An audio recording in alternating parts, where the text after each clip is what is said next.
এখন আর Bangladesh cricket board এটা নাই, এটা হয়ে গেছে হচ্ছে বাপের দোয়া ক্রিকেট বোর্ডে পরিণত হয়েছে। আমরা এখানে কোনো বাপের দোয়া মায়ের দোয়া করি না। এখন এতদিন পর্যন্ত শুনতাম মায়ের দোয়া পরিবহন আছে, আজকে মাননীয় সদস্যের কল্যাণে দেখলাম বাপের দোয়া কমিটিও আছে। যেভাবে দখল করা হয়েছে বাপের দোয়া cricket board, cricket control board কিভাবে আসলো মাননীয় স্পিকার? বাংলাদেশ ক্রিকেট কন্ট্রোল বোর্ডের ইন্টারিম গভর্নমেন্টের সময় তৎকালীন ক্রীড়া উপদেষ্টা ক্ষমতার প্রয়োগ করে সারা বাংলাদেশে জেলা কমিটিগুলোকে প্রভাবিত করে সেভাবে নিয়ে আসে। বাংলাদেশে যেগুলো রেজিস্টার্ড ক্লাব ছিল তাদের কাউন্সিলরদেরকে, হ্যাঁ, তাদেরকে প্রভাবিত করে সরকারি ক্ষমতা প্রয়োগ করে এবং হাইকোর্টে যে রিটটা দাখিল করা হয়েছিল সেটা হার্ড না করে পেন্ডিং রেখে, এখনো still it is pending with the chamber court I think, করে সর্বোচ্চ ক্ষমতা প্রয়োগ করে একতরফাভাবে ক্রিকেট বোর্ডের একটা বোর্ডিং করা।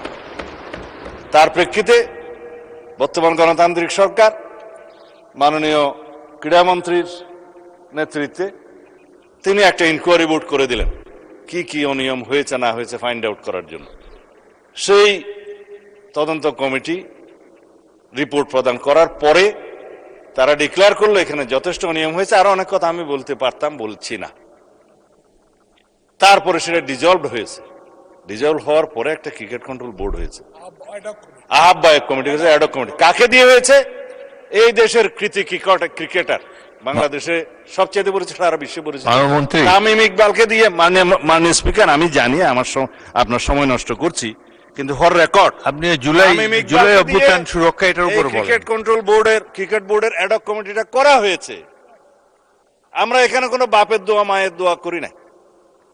এখন এতদিন পর্যন্ত শুনতাম মায়ের দোয়া পরিবহন আছে, আজকে মাননীয় সদস্যের কল্যাণে দেখলাম বাপের দোয়া কমিটিও আছে। যাই হোক, মানবাধিকার কমিশন নিয়ে উনি কথা বলেছেন, এটা বলতে হয়, জাতির কাছে কিন্তু ভুল রিপোর্ট যাচ্ছে মাননীয় স্পিকার।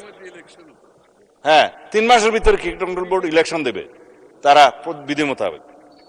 মানবাধিকার কমিশন মাননীয় স্পিকার, গুম কমিশন এবং আইসিটি অ্যাক্ট, 3টার মধ্যে ওভারল্যাপিং আছে।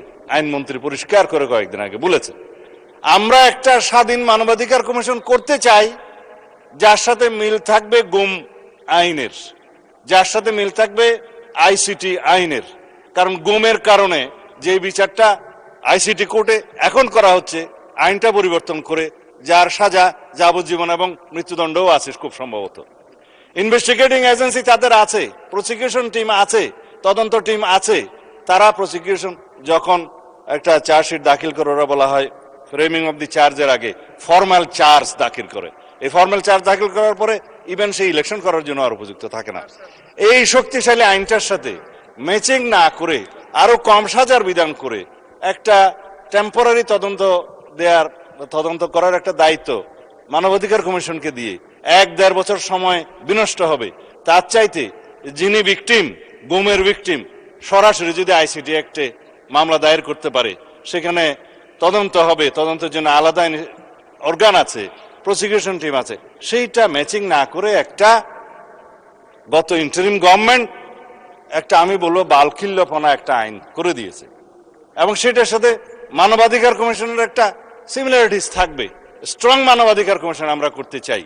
এখন যে মানবাধিকার কমিশনকে যে সমস্ত ক্ষমতা দেয়া হয়েছে তার সাথে স্টেক হোল্ডারদের আলাপ আলোচনা ছিল না।